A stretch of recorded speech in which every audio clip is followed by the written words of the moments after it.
Eu, sinceramente, espero do fundo do meu coração que o tempo passado com os irmãos aqui, aos domingos à noite, seja extremamente edificante e útil para treiná-los para a obra do ministério. Depois da sua ressurreição, Jesus se manifestou vivo aos seus discípulos por um espaço de 40 dias, diz a Bíblia. E ao longo desses 40 dias, a sua mensagem foi o reino de Deus.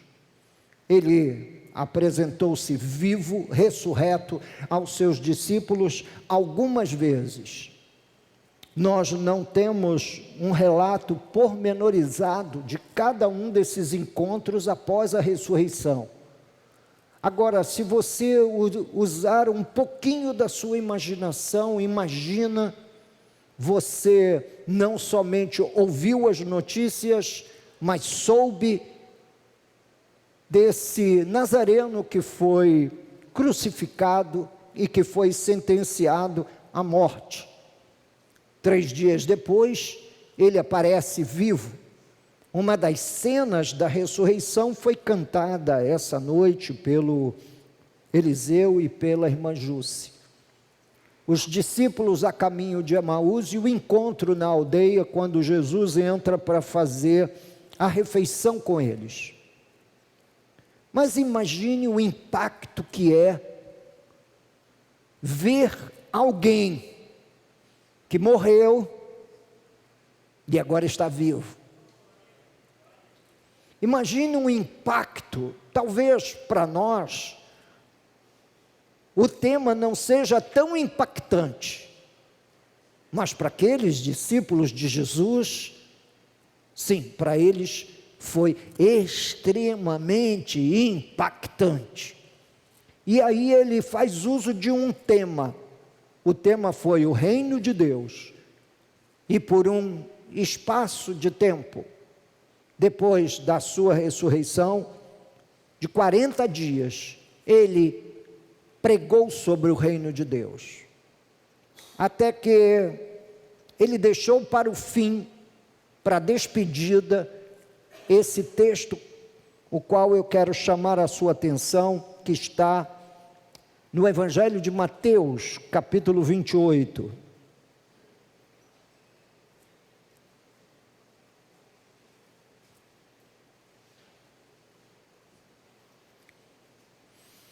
Mateus capítulo 28, versículo 16.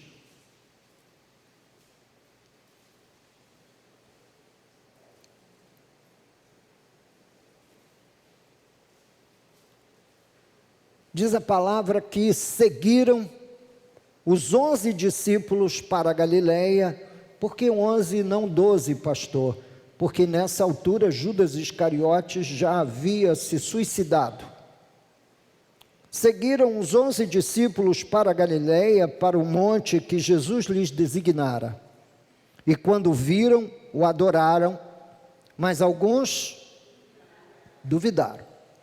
Quer dizer, Jesus estava ali, reunido com eles viram Jesus, mas parecia que eles estavam tomados assim pela ideia de que estavam tendo uma visão e de que nada do que estava acontecendo era real. O que nos alerta para o fato de que nós não podemos apenas confiar naquilo que vemos. Ele está presente aqui e nós não o vemos. A palavra nos garante que Ele está entre nós e nós não o vemos. Mas, no fim do Evangelho de Mateus, nós encontramos a mais importante ordem, talvez, de todo o ministério de Jesus. Diz que Jesus, aproximando-se, falou-lhes dizendo: toda a autoridade me foi dada no céu e na terra. Ide, portanto, fazei discípulos de todas as nações, batizando-os em nome do Pai, do Filho e do Espírito Santo, ensinando-os a guardar todas as coisas que vos tenho ordenado, e eis que estou convosco todos os dias, até a consumação do século, até o fechamento da história. Jesus disse que a história terá um fim. Nós acreditamos nesse fim da história com a volta de Cristo Jesus. Isso para nós é um fator inegociável de fé, porque o testemunho bíblico em diferentes lugares do Novo Testamento nos fala de sua volta. Porém, o que fazer até lá? Essa era a dúvida dos Tessalonicenses. E se eu estiver vivo na volta de Jesus? E se eu estiver morto na volta de Jesus? E o apóstolo Paulo gastou 2 cartas falando dos assuntos escatológicos, porque esse imaginário tomava conta da mente dos Tessalonicenses. Essas 2 cartinhas que nós estamos estudando aos domingos de manhã.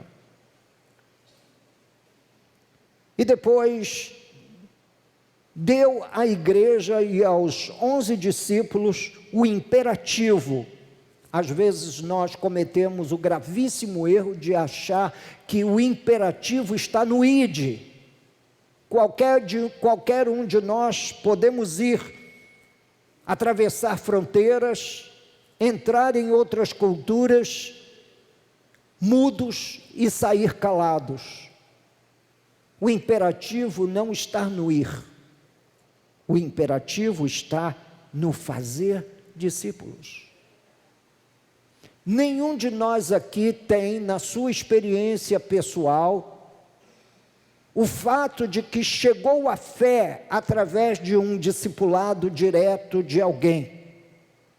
Mas o fato é que, quando nós pesquisamos nos primeiros anos de vida da igreja, o discipulado e o ensino de Jesus às outras pessoas era um fator inegociável da igreja apostólica, da igreja primitiva, dessa igreja cuja história nós temos registrado no livro de Atos. A verdade é que nós vivemos um tempo de fé consumidora via também canais tecnológicos. Antes era o rádio, na década de 50, depois a televisão com os televangelistas e agora o YouTube e outras plataformas que as pessoas usam para fazer a proclamação ou o seu discurso da fé. A verdade é que em nenhum momento das Escrituras nós encontramos uma sugestão de que a obra da igreja está somente na proclamação. A obra da igreja e a obra dos santos está no ensino dos ensinamentos de Jesus. E aí nós vamos à raiz da nossa fé e vamos encontrar essa talvez enorme deficiência que eu espero em Deus, de alguma forma, meus irmãos, suprir com essas palavras, com essas mensagens do domingo à noite, levando-os um pouco mais profundo nos ensinamentos de Cristo Jesus, fazendo-os entender que Jesus foi um mestre por excelência, ensinava através de figuras, ensinava através de histórias e ensinava também através de sermões como esse que você está ouvindo. A ideia era que esses 11 homens, onde uns criam e outros descriam na sua ressurreição, a ideia é que esses 11 homens levassem a mensagem da salvação por todo o mundo. Nós sabemos que a formação desse grupo de Jesus era uma formação mínima. Eles eram trabalhadores braçais, grande parte deles vinha da pesca. Não eram homens digamos, academicamente preparados. Portanto, se nós quisermos nos esconder através da nossa falta de compreensão plena do que a palavra de Deus ensina, eu digo para você que não, que você deve ensinar tudo que aprende, que você deve fazer do seu discípulo o seu filho, o seu imediato, e depois do seu filho, sua esposa e todos os seus familiares e amigos, porque todos precisam saber o que Jesus ensinou. E a ideia foi para que estes homens fossem para o mundo, mas só falavam o aramaico, tinham uma noção talvez muito leve de língua grega, tanto é que o Novo Testamento, ao ser escrito, 13 dos 27 livros foram escritos pelo apóstolo Paulo, que ele sim tinha formação acadêmica, era um magistrado, era um homem da lei mosaica, falava os idiomas do mundo antigo, falava latim, falava grego, falava hebraico, falava aramaico. O apóstolo Paulo era um homem extremamente bem preparado e por isso Deus o usou para dar formação literária à nossa fé. Mas, e aqueles 11 que ouviram a ordem de multiplicar o evangelho e o ensino de Jesus pelo mundo? Disse: ide, fazei discípulos de todas as nações, batizando-os em nome do Pai, do Filho e do Espírito Santo, ensinando-os a guardar todas as coisas que vos tenho ordenado. Eu pergunto para você, você não ensina coisa boa para o seu filho? Ensina ou não ensina? As mães não ensinam suas filhas como fazer um bom assado, quando elas estão lá na cozinha? Vem cá, minha filha, aprender, porque um dia você vai casar, você vai ter seus filhos também, sua família, para você aprender a fazer esse bolo gostoso que a mamãe faz, esse assado gostoso que a mamãe faz, essa carne de panela maravilhosa que a mamãe faz. Então nós ensinamos tudo e mais alguma coisa, e não conseguimos ensinar os ensinos de Jesus? O nosso problema não é na capacidade de transferir conhecimento, mas talvez o nosso maior problema seja espiritual ou ainda insegurança na hora de comunicar o que Jesus ensinou. A ideia do discipulado era uma ideia de multiplicação. Jesus estava nos dando uma trilha para que nós pudéssemos trabalhar de tal maneira que o número dos discípulos se multiplicassem. Havia um compromisso, ou deveria haver um compromisso desses 11 discípulos de ensinar as pessoas a guardar todas as coisas que vos tenho ordenado. É óbvio que eu não vou, digamos, me arvorar num professor de todas as coisas que Jesus ensinou, mas vou sim ensinar todas as coisas que estão registradas nesse livro. Começando, eu espero, pelo Sermão do Monte, talvez o mais importante sermão pregado por Jesus, entrando nos detalhes dos ensinamentos de Cristo e depois levando você e encorajando você a ensinar a outros. Ensina ao seu colega de classe, aquele que senta do seu lado, pergunta a ele: você não quer aprender sobre os ensinos de Jesus? Meu pastor está pregando, trazendo ao coração os ensinamentos de Jesus, você não gostaria de acompanhar? E aí oferecesse a ele o link do vídeo, do culto dessa noite, e os conteúdos importantes que vão ser colocados à sua disposição.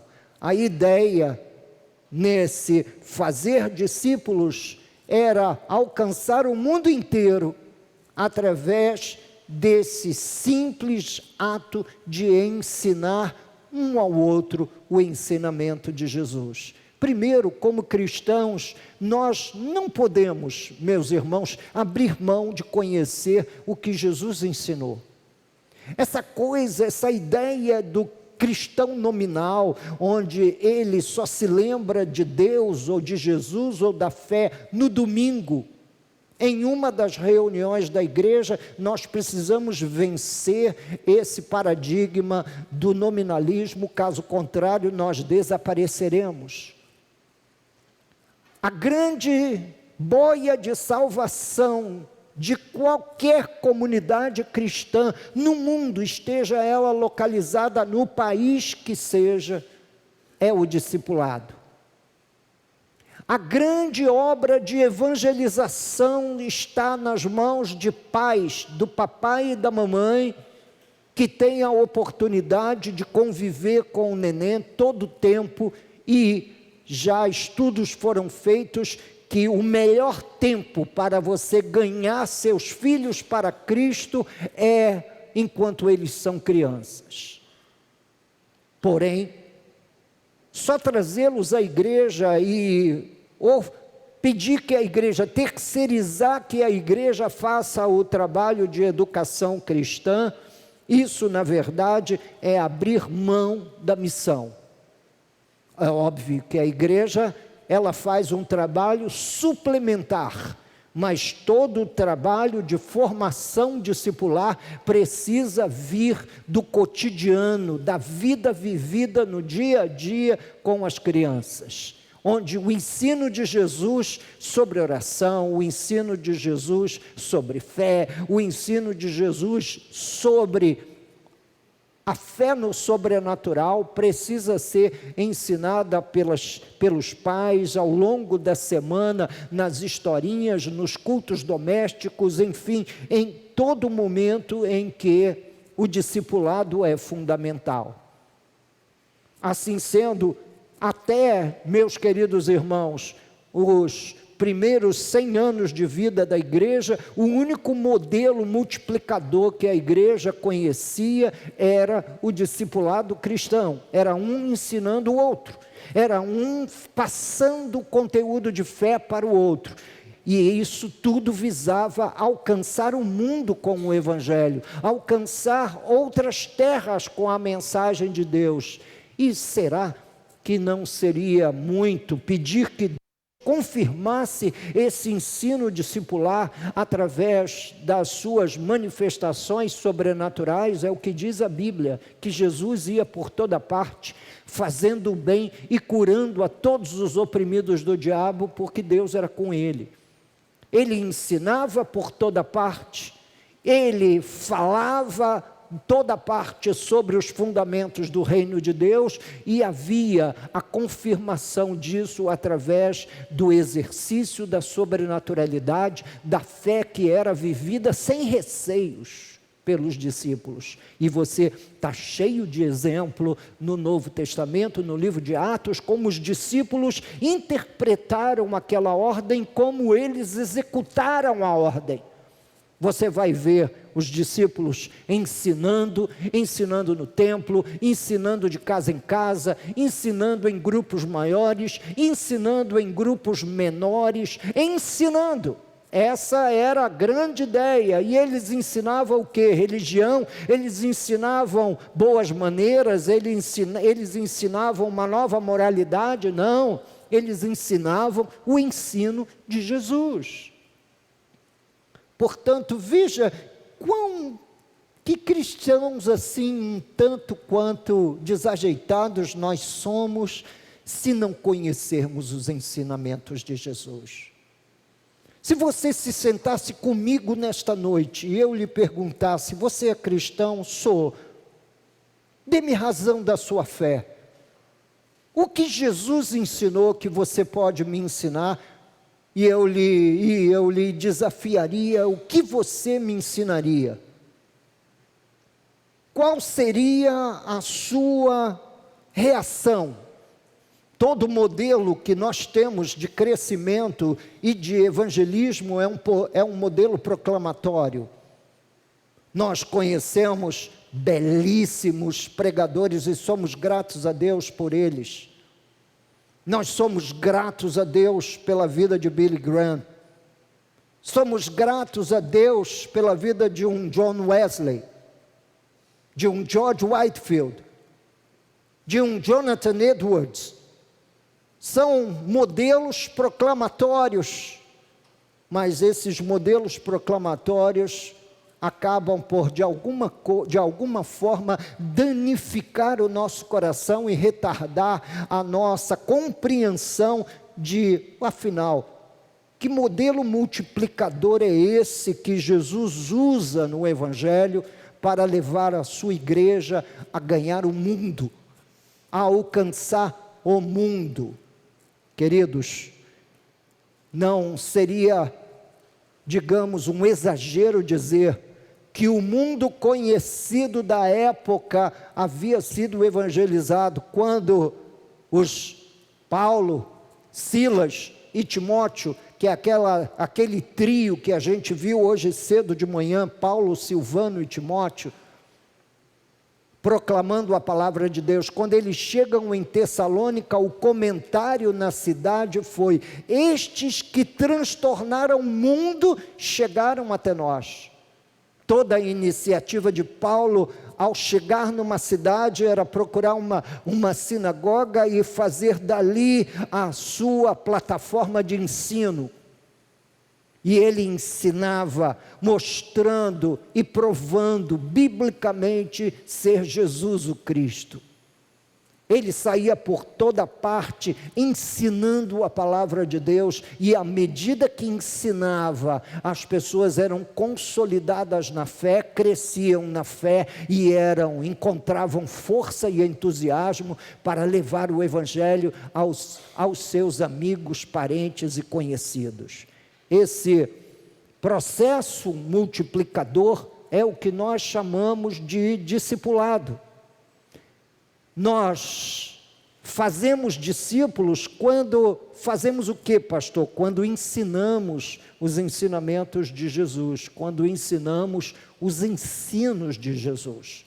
Então eu gostaria de colocar você nessa noite diante do Sermão da Montanha, que vai ser a nossa porta de entrada nos ensinos de Jesus. Mas não pelo início, nós vamos, no fim do Sermão da Montanha, examinar dois textos muito importantes, porque se você só conhecer esses dois textos, você já tem conteúdo de sobra para falar do Evangelho e ensinar o Evangelho para qualquer pessoa. Só se você dominar esses dois textozinhos tão simples, meus queridos irmãos, que nós vamos estudar nessa noite. Portanto, alcançar o mundo ensinando e ajudando as pessoas a guardarem os conteúdos. Essa era a ideia de Jesus. Esse era, na verdade, o grande fator multiplicador do cristianismo na época de Jesus. Era que um ensinasse o outro, é que um encorajasse o outro, é que um desse ao outro a oportunidade de acessar esses ensinamentos que podem libertar os homens da sua condição de escravo para a condição de um ser humano livre, pronto para receber o Evangelho. A nossa primeira incursão nos ensinamentos de Jesus será pelo seu mais famoso sermão. Jesus fazia uso da prática da pregação exatamente como nós estamos fazendo aqui nessa noite. A prática do ensino público era uma prática judaica muito antiga. Nós encontramos algumas vezes no Evangelho, Jesus entrando em sinagogas, abrindo o rolo dos livros proféticos ou os livros da lei e pregando.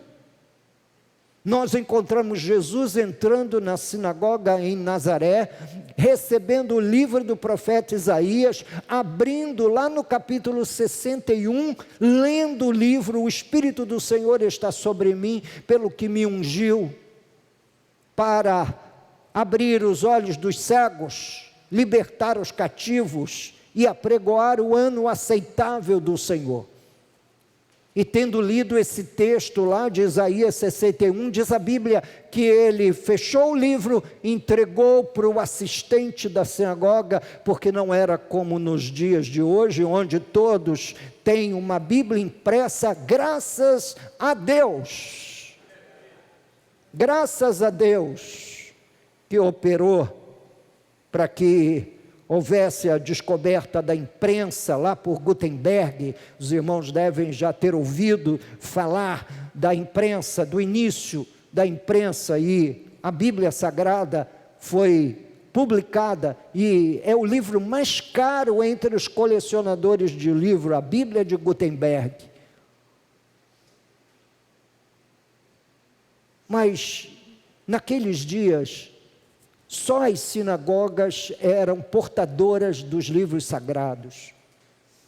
E esses livros eram enrolados em grandes rolos de pergaminho. Não era dividido como nós temos hoje, tudo mastigadinho, capítulo, versículo, para que a gente chegue rápido ao texto em que nós estamos lendo. Mas no passado não foi assim. Mas nessa visita à sinagoga lá de Nazaré, Jesus lê o livro do profeta Isaías, entrega para o assistente da sinagoga, se senta, e a pregação de Jesus só compreende uma única frase: essa palavra se cumpriu entre vós hoje. Pronto. Ele despertou um ódio mortal em todos os seus ouvintes que queriam matá-lo, liquidar Jesus. Portanto, o modelo que nós temos de pregação não é um modelo inventado em nossa geração. Jesus já fez uso dele, Paulo já fez uso dele, e nós encontramos alguns momentos que foram eternizados, historicamente falando, nas Escrituras, destes encontros de ensinamento público, como esse que nós temos. Nós vamos fazer, talvez, um curso rápido sobre os ensinamentos de Jesus. Eu vou pregar outras vezes nessas mesmas passagens, quando a gente viver mais algum tempo e eu estiver vivo, eu vou estar fazendo o meu discipulado, ensinando os ensinos de Jesus a outras pessoas. Mas é importante que você, ao ouvir, tome nota de que precisa compartilhar esse ensino com outra pessoa. E, aliás, você deve colocar isso em sua lista de oração, dizendo: meu Deus, eu não posso receber todo esse ensinamento e esquecê-lo dentro do meu computador. Mas eu preciso usar, por favor, abre-me portas para o ensino da sua santa palavra. E se você esperar que eu legitime isso com um diploma de um curso teológico rápido para você fazer isto, você deve esquecer essa ideia. Por quê, pastor? Porque não foi isso que o Senhor Jesus fez. Enquanto a obra de Deus e a divulgação do Evangelho esteve nas mãos de leigos, a obra de Deus cresceu. E talvez, meus irmãos, os movimentos que existem no nosso país, que mais cresceram no Brasil inteiro, seja um movimento que é coordenado por leigos. Leigos que ensinam, leigos que cantam, leigos que pregam, leigos que difundem o Evangelho, independentemente do lugar onde estejam. Mas nós vamos começar pelo Sermão da Montanha. O Sermão da Montanha está compreendido entre os capítulos 5, 6 e 7 do Evangelho de Mateus, onde nós encontraremos ali todos os fundamentos para vivermos uma vida no reino de Deus como filhos de Deus. Tudo que você precisa aprender sobre oração está lá. Tudo que você precisa aprender sobre jejum está lá. tudo que você precisa aprender sobre que tipo de coração você deve ter ao fazer as suas doações e as suas ofertas está lá. Tudo que você precisa aprender sobre quem é o homem feliz aos olhos de Deus está lá também. Portanto, nessa época também que a gente anda meio confundido por essa teologia coaching, essa teologia que diz que você precisa ser feliz, custe o que custar, e você acredita nessa lorota. Essa lorota, ela é divulgada por toda a mídia. Isso está nos filmes, isso está nas novelas, isso está na declaração de cada pessoa, isso está na boca dos artistas que se divorciam e que deixam a sua família, deixam filhos e deixam mulher e trocam por outra, meus queridos irmãos, sob o pretexto de ser feliz. Mas quem é o homem feliz aos olhos de Deus? Quem é de fato o homem feliz no reino de Deus? Nesse tempo onde nós buscamos a felicidade a todo custo, embora nós não saibamos com que ela se pareça. Nós perseguimos um conceito que está muito mais alinhado com os nossos sentimentos, como se os nossos sentimentos fossem tão confiáveis assim. Quando a Bíblia Sagrada nos ensina, meus queridos irmãos, pesadamente a não confiar nos nossos sentimentos. Porque diz a Bíblia que enganoso é o coração do homem e desesperadamente corrupto, quem o conhecerá? Diz a Bíblia. Então, Jesus pega nesses tópicos, destrincha para nós, nos capítulos 5, 6 e 7 de Mateus, que é só a nossa porta de entrada. Depois ainda temos as parábolas a estudar.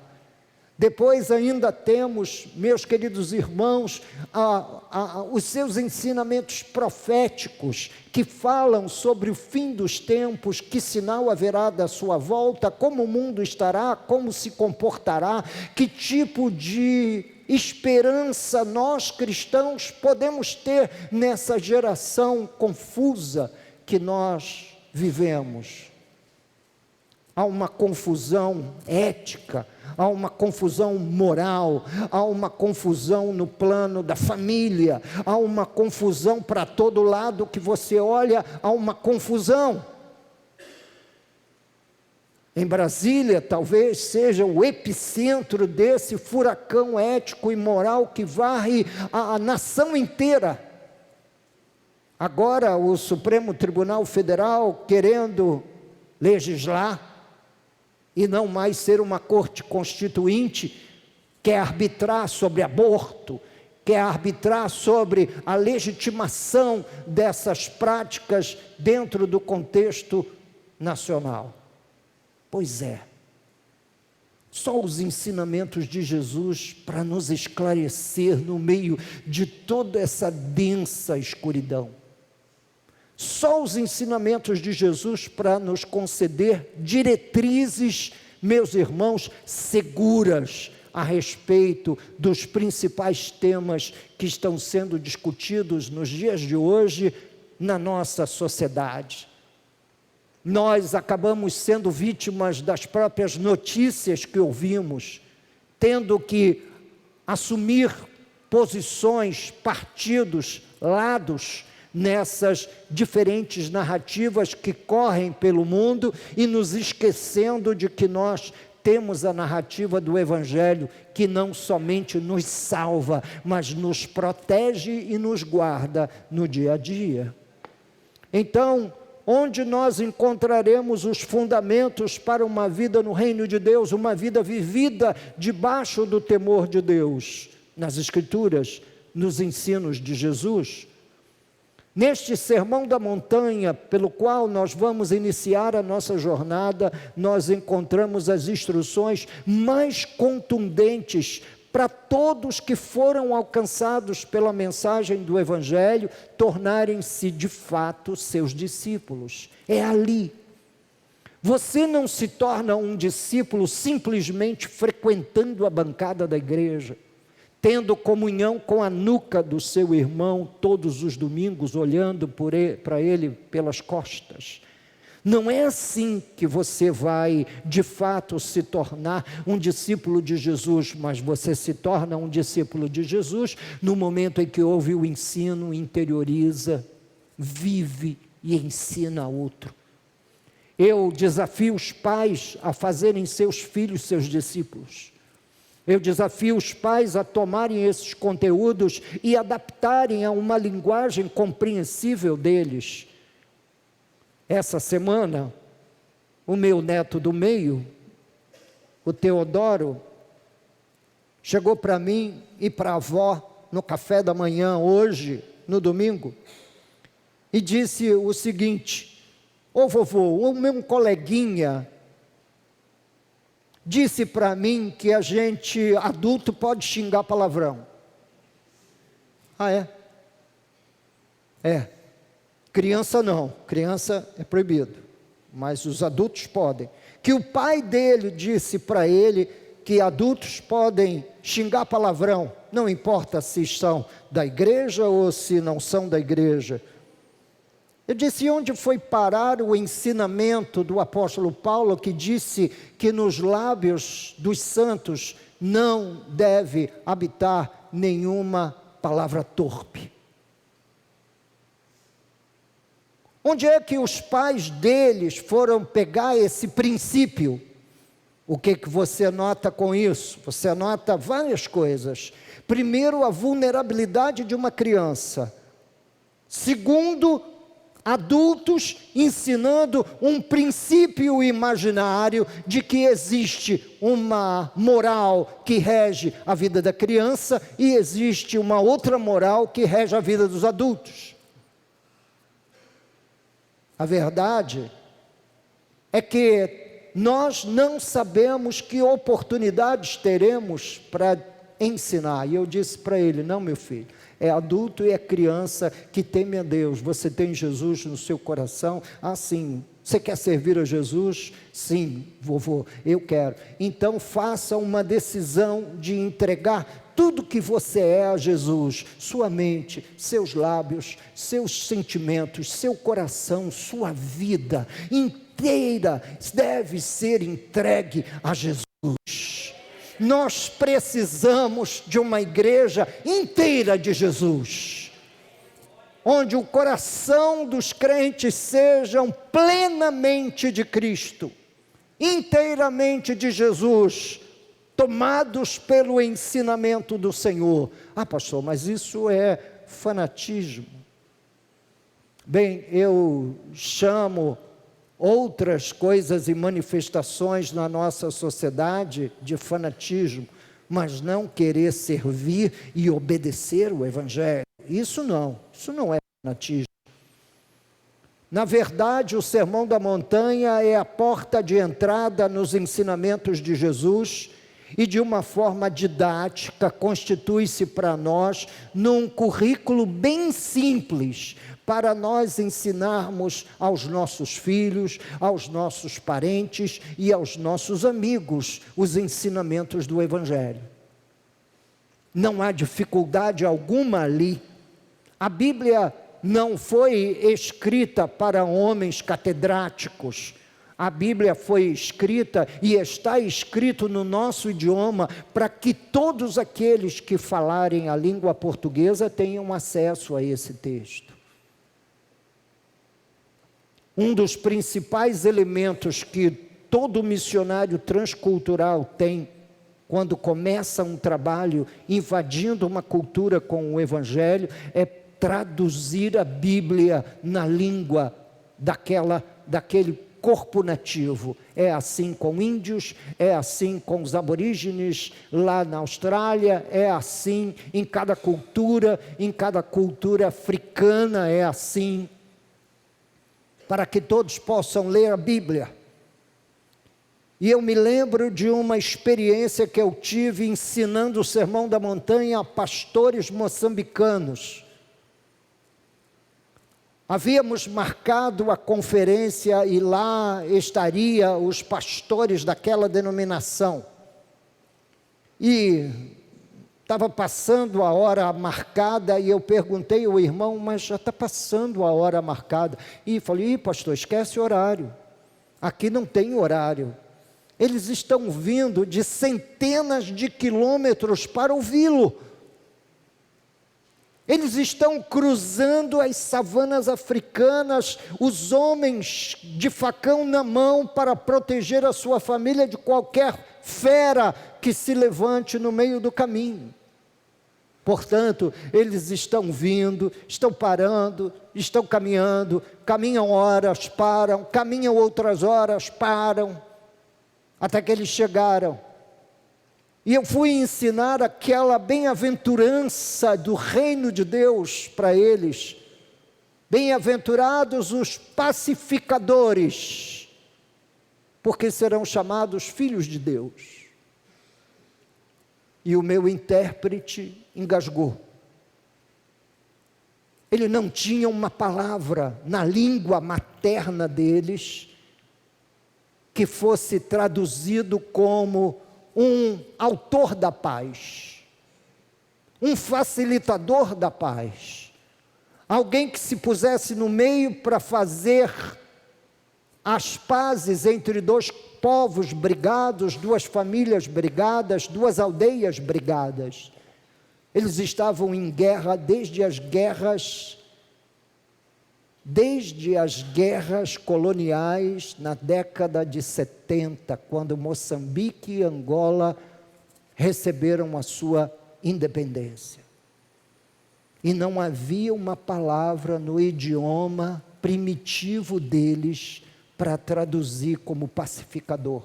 Imagina como é entrar com o evangelho para dentro de uma cultura que não conhece a paz.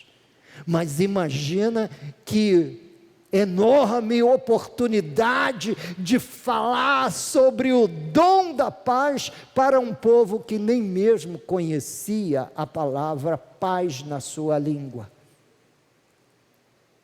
Queridos, ensinar o ensinamento de Jesus é não somente um desafio, mas é uma aventura. Você já viu aqueles famosos filmes do Indiana Jones? Pois é, ensinar os ensinos de Jesus está muito acima das aventuras retratadas ali na série Indiana Jones. Nós vivemos as mais diferentes experiências.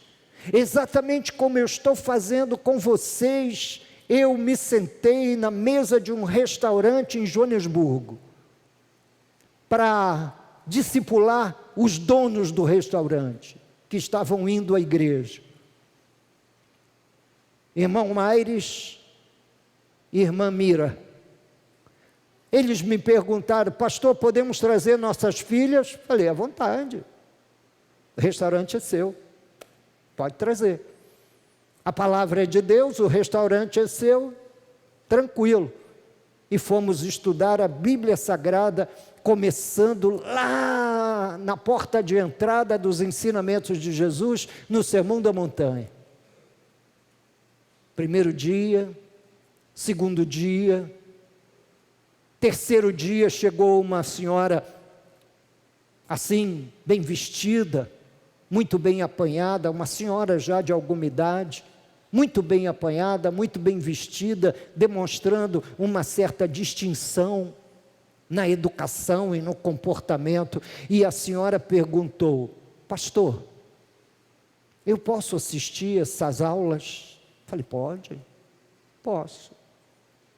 Depois chegou outras senhoras, eu posso assistir essas aulas onde os ensinos de Jesus estão sendo ministrados na mesa de um restaurante naquele período da tarde, entre o almoço e o jantar?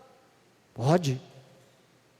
Quem é que domina, quem é que controla os ensinamentos de Jesus? É Ele mesmo, e Ele trouxe pessoas de todo lado, eu já estava contando, sentado nas mesas do restaurante, mais de 30 pessoas que se juntavam num estudo bíblico à tarde, onde daquele grupo, 22 pessoas foram batizadas nas águas, desceram as águas batismais, confessando Jesus como seu Salvador. O negócio ficou tão, mas tão assim, aquecido, o clima ficou tão aquecido, que nós fomos fazer um outro encontro daquele. Então eu fazia logo depois do almoço, e agora nós íamos fazer logo depois do jantar, à meia-noite. À meia-noite eu estava com a Bíblia aberta, ensinando os ensinos de Jesus, passando à frente, apenas os ensinamentos de Jesus. Talvez você conviverá com alguma coisa muito semelhante a isso, abrindo a porta da sua casa, para que a sua vizinha de porta possa ouvir você ensinando aos seus filhos a palavra de Deus. Foi assim que Susana Wesley começou a ganhar as suas vizinhas para Cristo, fazendo uma exposição da palavra de Deus às crianças, e foi juntando gente. O reverendo Wesley, o pai de John Wesley, era pastor e caiu doente. E Susana Wesley o substituiu no culto doméstico, trazendo a palavra de Deus às crianças. E daqui a bem pouco tempo, a vizinhança estava incendiada com a mensagem viva do Evangelho. Ninguém controla os ensinamentos de Jesus. Eu não tenho a chancela de controlador, eu não sou dono da sua casa, mas poderia sugerir que você abrisse sua casa para seus amigos, familiares e vizinhos, e que você tivesse a audácia de pelo menos fazer uso da sua televisão para pôr o vídeo da gente lá, ensinando a palavra de Deus e chamando as pessoas para virem ouvir e concedendo a elas uma cópia dos slides do domingo anterior, onde você aprendeu sobre o fator multiplicador no reino de Deus, que é a obra discipular, é o ensinar o ensinamento de Jesus um a um. Nós, inclusive, mandamos imprimir essas Bíblias para encorajar toda a igreja a fazer seus discipulados, a abrir a porta da sua casa e audaciosamente chamar seus familiares e seus amigos para se juntar a você num encontro única e exclusivamente com o Evangelho. Queridos, nesse Sermão da Montanha, Jesus lança mão de ilustrações de forma fundamental e maestral. Ele vai explicar o reino, as suas propostas, as importantes comparações para motivar a compreensão dos seus discípulos através de exemplos do dia a dia. E é para 2 exemplos desses que eu quero chamar a sua atenção hoje, que estão no capítulo 7 do Evangelho de Mateus. Abra lá a sua Bíblia, no capítulo 7.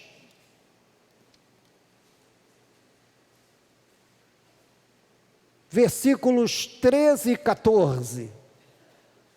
E depois, a segunda figura que vai aparecer no verso 24 a 27, numa geração em que nós corremos atrás de memes,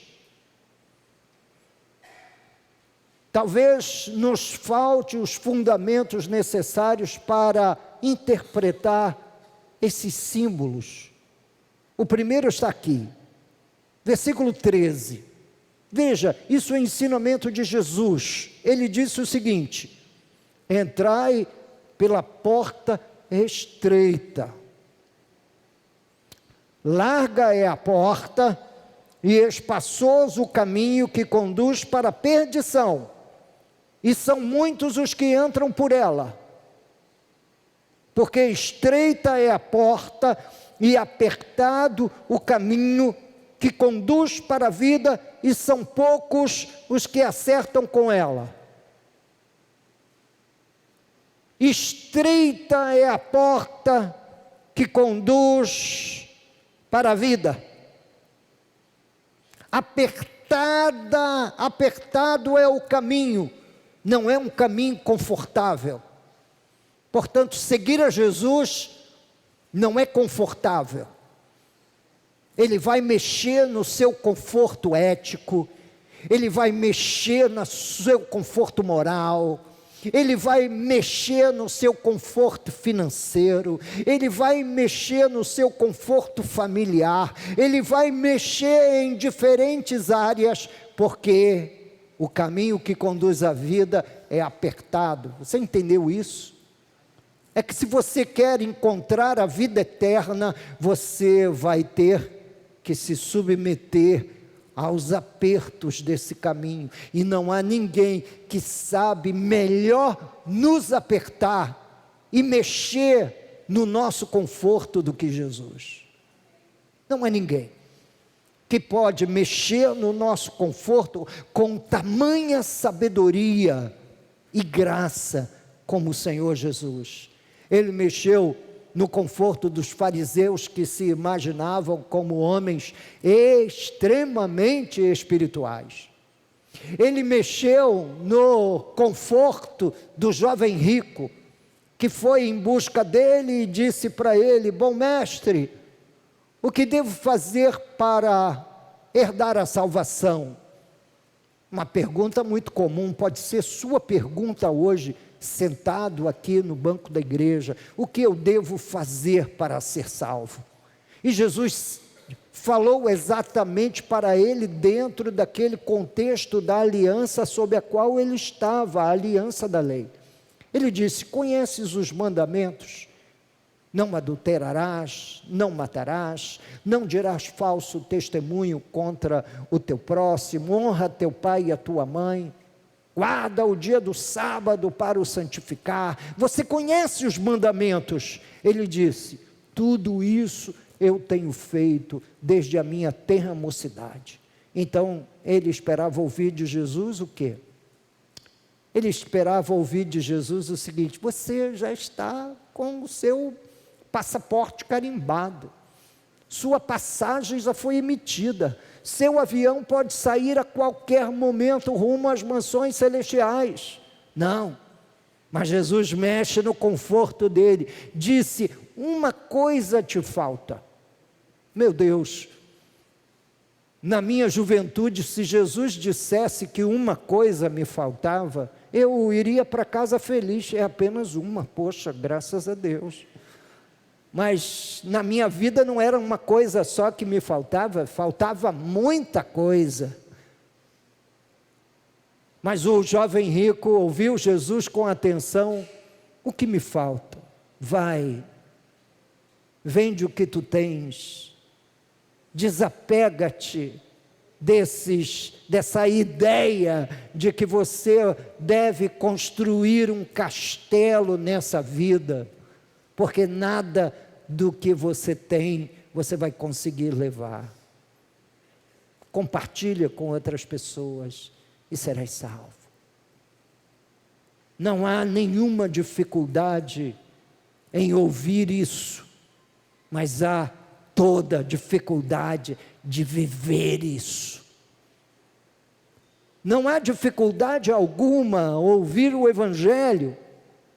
Os nossos grandes desafios estão no viver o Evangelho, no colocar em prática isso no decurso da vida.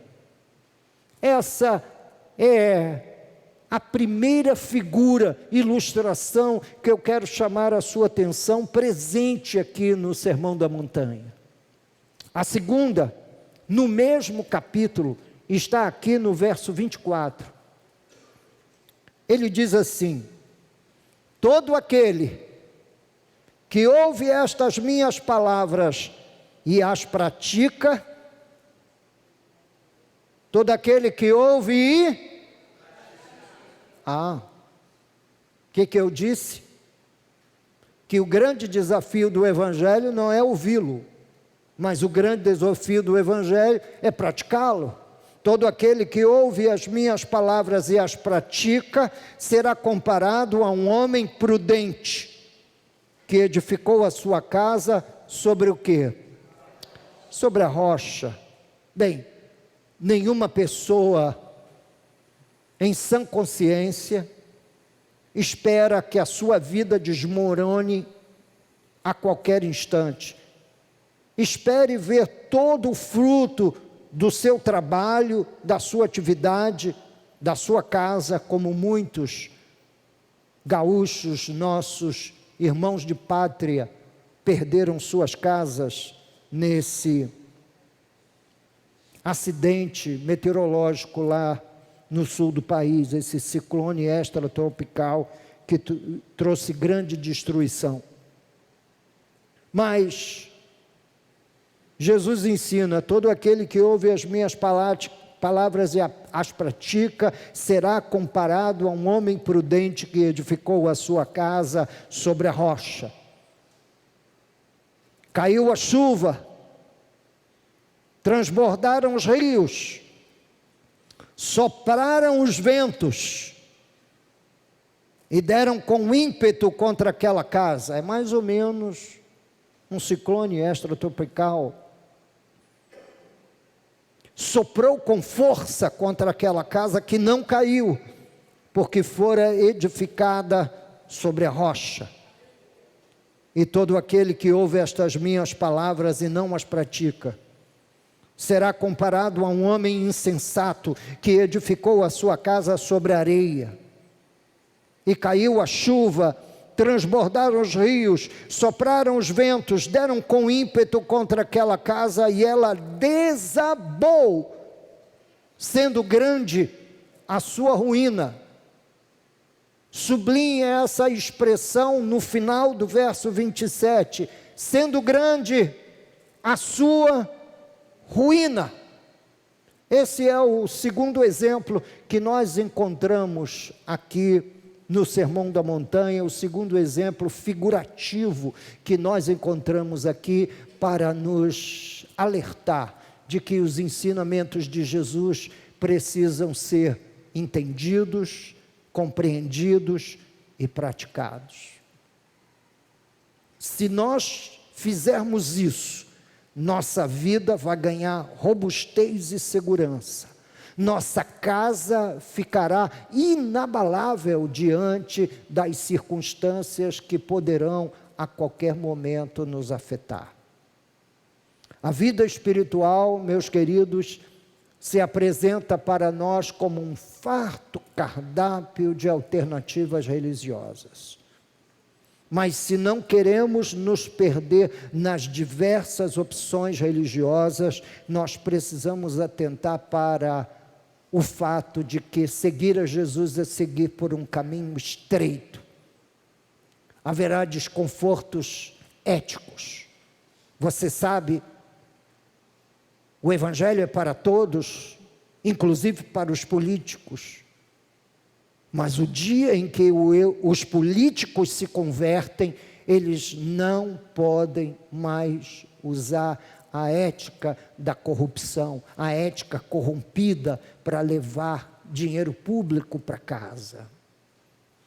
Quem ensina isso é o Evangelho, não é a direita, nem a esquerda, nem o centro, é o Evangelho. Então Jesus vai tornar desconfortável o ninho do corrupto.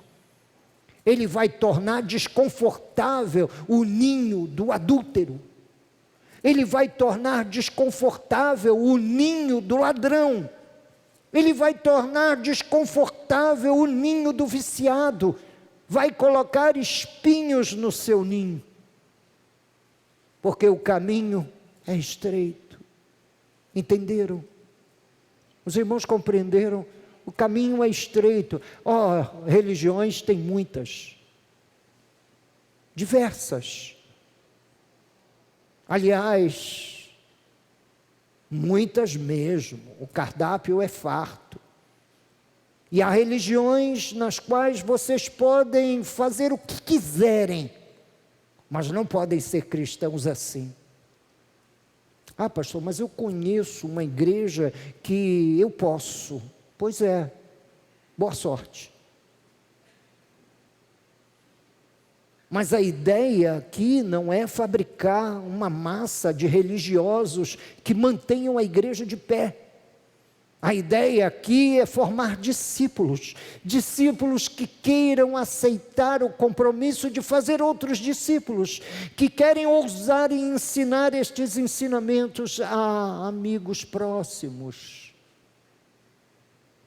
a pessoas do seu círculo de amizade, o seu círculo relacional. Essa ilustração 1 que nós lemos lá em Mateus 7, 13 a 14, do caminho estreito, diz que espaçoso é o caminho que leva à perdição.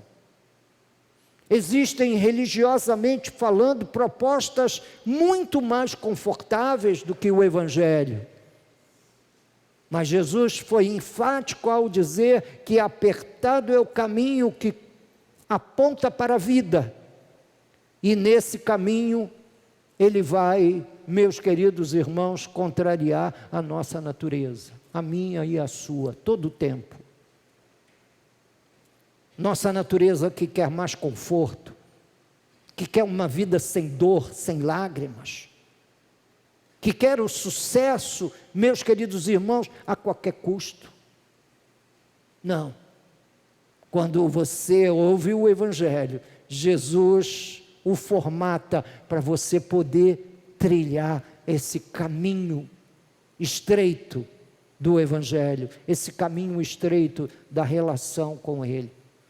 A vida no reino de Deus se desenrola sob lógicas totalmente diferentes da vida do reino dos homens. Por isso a conversão é comparada no novo nascimento, nas Escrituras, a morte e a ressurreição, e é figurativamente mostrada no batismo nas águas.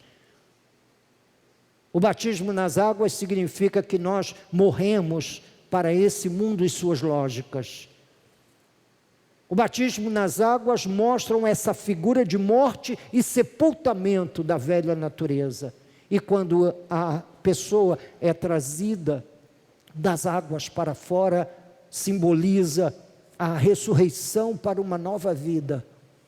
Com Cristo, nós estamos de mãos dadas com Jesus para uma nova vida. Não uma vida igual ou semelhante à que tínhamos, somente enfeitada de religião. Não, a ideia é uma transformação total, completa, plena, permanente, como uma casa que foi construída sobre uma rocha, que permanece sobre a rocha inabalável. Embora corram contra ela os ventos, os rios, as chuvas, as tempestades batam com força contra ela. Mas existe quem prefira construir a sua casa sobre a areia e vivendo uma experiência de chuva, tempestades, temporais, a casa não suporta e acaba sendo levada pela chuva. E nós encontramos muita gente pelo caminho que já foi da igreja. Esses são os que construíram a casa sobre a rocha ou sobre a areia, e já foram da igreja. Eles estiveram no reino de Deus, eles provaram, meus queridos irmãos, dos poderes do mundo vindouro, das maravilhas de uma vida cristã, mas veio a prova da chuva, do vento, da tempestade, cortando lá o vale onde eles estavam, e de repente foi tudo embora, e foi grande a ruína. Esses são os ensinamentos práticos de Jesus. Não há nada difícil aqui, de difícil assimilação, de compreensão teológica muito bem elaborada, concatenada. Não tem nada disso aqui não. Jesus pregou e aqueles que não entendiam a sua palavra, não entendiam porque não foram iluminados para tais. Mas havia gente de toda a origem, crianças que buscavam a Jesus, que queriam chegar perto de Jesus, que queriam acessar Jesus, e o que nós encontramos lá no Evangelho? Os adultos embaraçando, e Jesus gritou de longe: o que vocês estão fazendo? Deixai vir a mim os pequeninos, porque dos tais é o reino dos céus. Há pequeninos sendo atraídos a Jesus, há velhos sendo atraídos a Jesus, há jovens sendo atraídos a Jesus, há solteiros sendo atraídos a Jesus, há casados sendo atraídos a Jesus, através única e exclusivamente de um simples ensino dos conteúdos ensinados pelo Senhor Jesus. Ouse ensinar, ouse ouvir hoje, conferir no vídeo, acompanhar no documento que você vai receber, no PDF que você vai receber, mastigadinho, que o pastor preparou para a comunidade, para a sua igreja, para o seu rebanho, e depois faça uso disso ensinando a outros, ao pai, à mãe, ao avô, à avó, que já nem pode mais sair de casa por conta de um problema qualquer que houve, que teve, no andar, no caminhar, no se deslocar, e você está lá ensinando para o seu avô, para a sua avó, para o seu tio, para a sua tia, a palavra de Deus. Jesus disse em Mateus capítulo 10, verso 39, está lá: quem acha a sua vida, perdê-la-á. Quem todavia perde a vida, por minha causa, a achará. E é assim, nos fazemos cristãos, recebendo a Cristo como o nosso único Salvador, porque não existe outro mediador entre Deus e os homens, senão Cristo o Senhor. Não há mediador entre o homem e Deus, exceto Jesus. E eu olho para Jesus e digo: eu preciso desse Jesus na minha vida. Eu preciso dessa transformação que Jesus faz para transformar a minha vida, para transformar meus desertos em jardins, para transformar a minha vida seca, ressecada pela aridez das experiências que eu desfruto, para uma vida onde as fontes de água jorram por todos os lados. Perca a sua vida. Todos os seus conceitos o trouxeram até aqui. Todos os seus conceitos, meus queridos irmãos, o trouxeram até aqui. Mas você precisa de algo mais. Esse algo mais é o Evangelho de Jesus. E o Evangelho de Jesus sendo ministrado, aprendido e aplicado, é discipulado. E é isso para o qual nosso coração precisa estar despertado. Amém? Vamos orar? Meu Deus, meu Senhor da glória, Deus de misericórdia,